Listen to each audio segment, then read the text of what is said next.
Protein is bad for you. Really, really bad for you. Of course, humans need to obtain 9 essential amino acids from plant food. That goes without saying. And if you are deficient in an amino acid, that could cause a problem. But you are not deficient in an amino acid if you are eating any reasonable plant-based diet without any planning, without any thinking, without any special consideration. If you are a human with access to a grocery store, eating what you want, 100% from plants, you will get enough amino acids, probably more than enough. If you eat just rice and beans, you will be eating more protein than you need for optimal health. And that's dangerous. The more protein you eat, the less likely it is you're going to get enough energy from carbs. When your body has to create energy from things other than carbs, it's really stressful on the body. And beyond that, high protein intake, especially so in the case of protein from animals, causes the replication of cancerous cells. Eating more protein than you need increases your risk of cancer. This is well understood. You can search it up. Furthermore, the digestion of protein is understood to cause calcium deficiency, which causes osteoporosis. And moreover, if you look it up, high protein diets have been linked to early death, heart disease, diabetes. High protein diets just make no sense. We eat for energy. We eat for carbs. We need quite a bit of fat, but that goes without saying. So we need our carbs, we need our fat, and we need our amino acids. But if you're getting your amino acids from 100% fruit like I am, or you're getting your amino acids from sweet potatoes and potatoes, or you're getting your amino acids from rice and beans, it really doesn't matter. You can literally just eat a totally unplanned plant-based diet and you'll get enough amino acids by far. Probably more than enough, unless you're really careful to only eat fruit, and then you'll probably get the just enough, let's say. I don't want to say the perfect amount. Okay, I'm going to say it.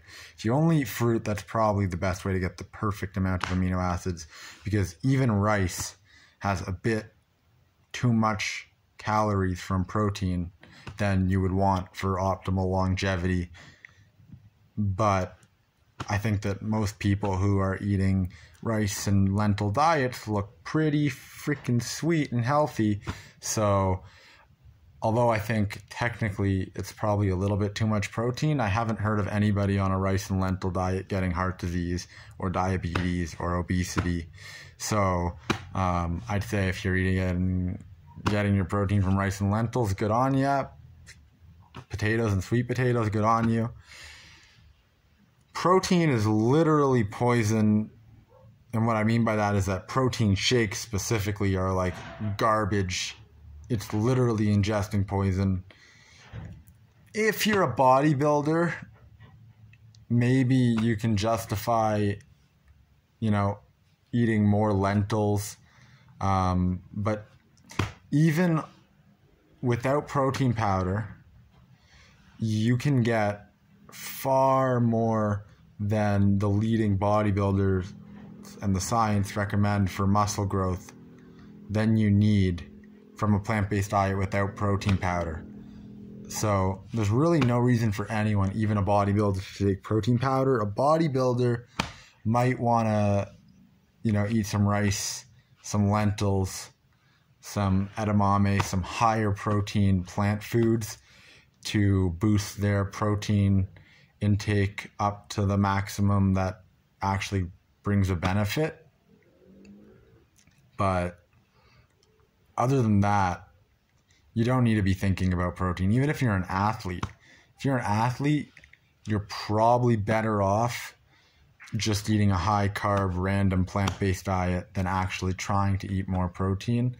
Unless you're an athlete where you want to be 300 pounds, in which case some of those more dense protein foods like tofu or tempeh or seitan might come in useful. I don't really have the capability to speak on that. I can say that if you're an athlete, my experience is that when I was doing a lot of physical activity and athlete bodybuilding stuff, drinking straight sugar and eating tons of white rice was enough for me.